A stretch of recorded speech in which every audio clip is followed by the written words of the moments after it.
Hey, what's going on, guys? Saeed here. I've been wanting to do this for some time. I just never really had the time to do it, and I'm grateful that I have the time now. And essentially what I want to do is I want to take some of my Sens thoughts and kind of word salads that I throw on Twitter and bring them into video form and see how that looks. Because on Twitter, of course, we've got the characters restriction, and sometimes you want to say things and add a little bit of depth into what you're trying to convey as far as a point. And Twitter isn't necessarily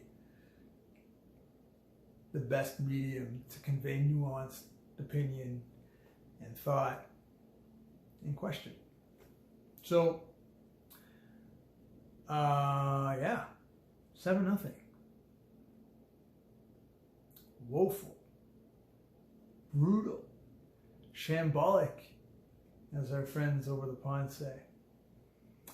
And unfortunately, embarrassing, as the team captain said tonight, and disturbing is another word I'd like to use. And I'll say it's disturbing over anything else that I just said, because we are in year 6 of a rebuild. And as a fan,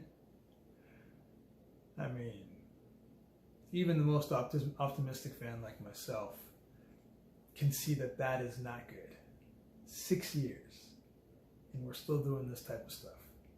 Now, I don't expect any team that I cheer for to win all of their games in a season, but I do expect performances like tonight to be so far in the rear view that I'm not going to be concerned about it before every game. The game against Arizona a couple nights ago, I was concerned that the Sens were going to get blown out. Thankfully, they won the game, but the concern was there, and I think the concern was warranted once we saw the performance on the ice. There's something going on with this team. And it's weird because tonight they looked like, I hate to say it because I know players take offense to this, and I'm not trying to seem offensive to them, but they looked like they quit on the coach. Like, they did not look like they were playing for anybody tonight, not even for themselves. There were 3 guys that I thought were awesome, and can I say someone's awesome when the team loses 7-0? You know what? They're awesome, yeah. There were 3 guys: Parker Kelly, Austin Watson, Jake Sanderson. Parker Kelly, and I don't expect him to go out there and, produce or create offensive chances.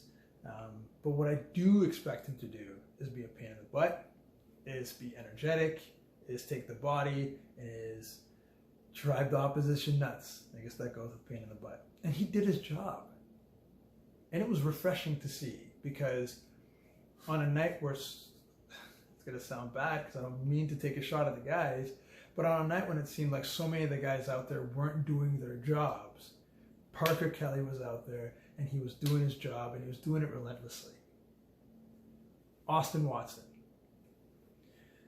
That was a great fight on his, for him, that was a great fight. And I'm not saying that in a way that it's supposed to be disrespectful, no, but the guy's a warrior, and he'll take on anybody. And I think people forget that when he came into the league, he wasn't supposed to be a big scrapper. I think he was drafted in the first round, if I'm not mistaken, by Nashville, and I think he had offensive pedigree. He turned into this because he's a guy that wanted to be in the league. Excuse me, my eye, there's something in my eye.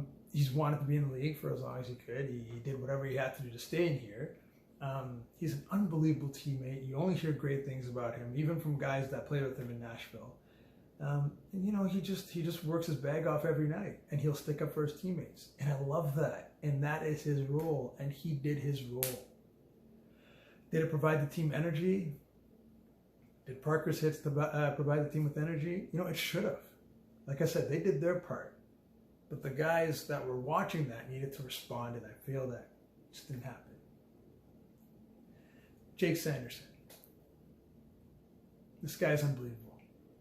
He is truly one of the most unbelievable stories, I think, that the Sens have had in a very long time. We're talking about a guy who is not yet completed his rookie season, and he is a certified top 4 defenseman for this team. And I think he could be for other teams throughout. Playoff teams, I know he can play in their top 6. This kid is unbelievable. And he's only going to get better. And it's really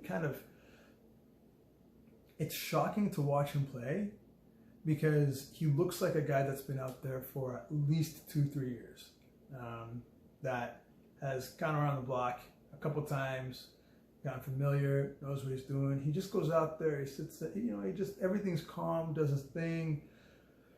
Excuse me. He's assertive, he's decisive, he's confident, he's fearless. He'll take a hit to make a play. He's just an unbelievable talent, and I'm so thankful he's on this team. And tonight he did his job. While he was out there, he did his job. And it sucks, because I want to say more guys did their jobs. But I think even at their own admission, they would recognize that they just didn't play very well. They didn't play up to the standards that they've set up for themselves. And that sucks. And that's what's disturbing. Because at this point, you want these guys consistently putting in efforts. At the very least, baseline efforts that include playing their game, doing their job. And if they lose, they lose. That's okay. As a fan, first off, I hate seeing my team lose, and I actually hate losing in general. But I understand it's going to happen, especially when you're a team that's young, especially when you're a team that has injuries to significant players. And Zub got injured again tonight, which just sucks. But I digress. We get it. As fans, we get it. We know that this is a rebuilding team, and we understand that there's going to be some growing pains. But this is year 6. And that performance happened tonight in year 6. I'm not going to point fingers. I'm only going to say some players didn't play up to their... I'm not even going to name the players that didn't play up to their part. I named the guys that did their jobs, and that's what matters. The guys that didn't do their jobs were on the local radio station giving sound bites saying that they didn't do their jobs. And I fully expect them to do their jobs at the next game. But I also hope that there's some accountability out there from the coaching staff. I hope that we get to see some of the young guys that are playing so well in Belleville get rewarded and come up to Ottawa and try their shot at, doing their job and seeing if they can hang here. Because you can't do any worse. You just can't at this point. 7-0.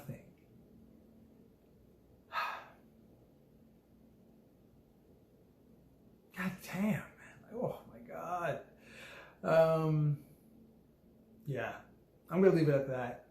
Thank you for taking the time to watch this, whatever this is. I might make another one of these at some point. Not quite sure when, but just testing it out now.